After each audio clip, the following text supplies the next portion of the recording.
Are you tired of getting bombarded with Google Calendar notifications for events you don't care about? Learn how to turn them all off in under 2 minutes. First, we'll open Settings, then navigate to the Notifications section, and finally, disable them with one click. Click on the gear icon in the top right corner to open the Settings menu. From that menu, click on Settings. Now, on the left side, click on Notification Settings to open that panel. Once you're there, you'll see all the different notification options. Find the Notification drop-down for the event type you want to change and click on it. Finally, select Off from the drop-down to disable that notification. And that's it.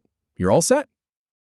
If you have any feedback or if any info is inaccurate, please leave a comment below. We'll do our best to answer or redo the video if needed. Thanks for watching.